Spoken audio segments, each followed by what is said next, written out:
If you think someone is out of your league, not interested, too far gone, or impossible to get, then listen carefully, because this is exactly where you've been going wrong, and it's also the reason you haven't seen movement yet. The truth is not that your situation is difficult. The truth is that you've been giving power to something that has none. You've been treating your current reality like it's permanent, like it has authority, like it gets the final say over what happens next. But what if I told you that the version of your specific person you're seeing right now is not fixed, not final, and definitely not in control of your outcome? What if I told you that the only thing standing between you and having them completely obsessed with you is the story you keep repeating in your own mind every single day without even realizing it? Most people start this journey thinking they need the perfect technique, the perfect affirmation, the perfect timing, or some kind of magical moment where everything suddenly shifts. But the real shift is much simpler and much more uncomfortable, because it requires you to stop entertaining everything that contradicts what you actually want. Right now, you're reacting to what they said, what they did, how they behaved, how long it's been, whether they texted or didn't text, whether they seem interested or distant. And every time you do that, you're reinforcing the exact version of them you don't want. You're basically telling your mind, this is real, this is true, this is what I accept, and then wondering why it keeps repeating. You need to understand this clearly. The version of your specific person that shows up in your life is not random. It is not separate from you. It is not operating independently in the way you think it is. The way they treat you, the way they think about you, the way they show up for you is directly connected to the assumptions you hold about them and about yourself. If deep down you assume they are inconsistent, they will show up inconsistent. If you assume they are confused about you, they will act confused. If you assume they are obsessed with you, can't stop thinking about you, constantly drawn to you, then that is the version you begin to experience. And I know what you're thinking, because everyone thinks this at some point. But what about free will? What about their own thoughts? What if they don't want me? The problem with these questions is that they come from the same place of giving your power away. You're trying to figure out how to control something outside of you, when the whole point is that nothing outside of you has control in the first place. You are not forcing anyone to become someone they are not. You are simply aligning with a version of reality where they already are the person you want them to be. That version exists, and your job is not to create it from scratch, but to choose it and stay loyal to it mentally. Think about it like this. Right now, you're mentally rehearsing a version of them that is distant, unavailable, or uninterested, even if you don't want to admit it. Every time you overthink, every time you check for signs, every time you replay a negative interaction, you are feeding that version, and then you get more of it. Not because it's fate, not because it's meant to be hard, but because you are consistently identifying with that reality. If you want them to be obsessed with you, then you have to start thinking from the version of you who already experiences that. Not hoping for it, not waiting for it, not wishing for it, but thinking as if it is already normal. That means when you think about them, your thoughts are not, I wonder if they miss me, but of course they miss me. They always do. It's not, why haven't they texted me yet, but they love talking to me. They always reach out.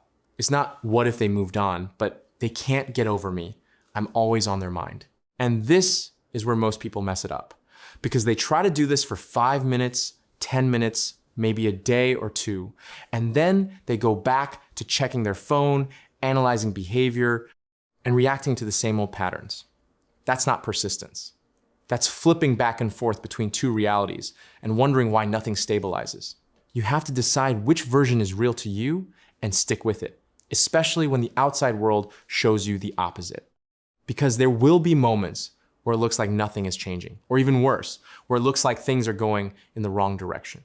That's the exact moment where your mental discipline matters the most. If you react, if you panic, if you go back to the old story, you delay everything. But if you stay grounded in your new assumption, if you keep thinking of them the way you want them to be, regardless of what you see, that's when the shift happens. This is not about pretending in a delusional way. It's about understanding that your thoughts are the blueprint and the external reality is just catching up. You don't need evidence before you believe. You need belief first, and the evidence follows. And yes, that requires patience, because you've spent weeks, months, maybe even years reinforcing a different version. You can't expect it to disappear instantly just because you decided to change your thoughts for a few hours. At the same time, don't turn patience into waiting and suffering. Patience here simply means you are not obsessing over time. You are not counting days. You're not constantly asking, when will it happen?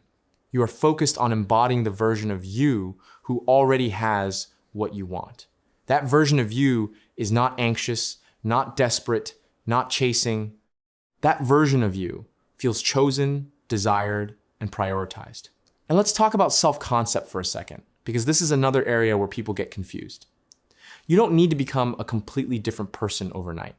You don't need to suddenly feel like the most confident person in the world. But you do need to shift how you see yourself in relation to love and relationships.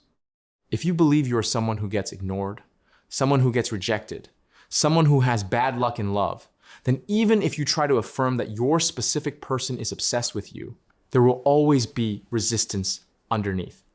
Instead, start identifying as someone who is naturally desired, someone people can't get enough of, someone who is always chosen. This is not about arrogance. It's about normalizing the idea that you are worth being obsessed over. Because if you don't see yourself that way, you will keep questioning it, doubting it, and pushing it away. Another thing you need to drop immediately is your attachment to the past. Whatever happened between you and this person, whatever they said, whatever you did, whatever went wrong, it has no power unless you keep repeating it. The past only exists because you keep bringing it into the present through your thoughts.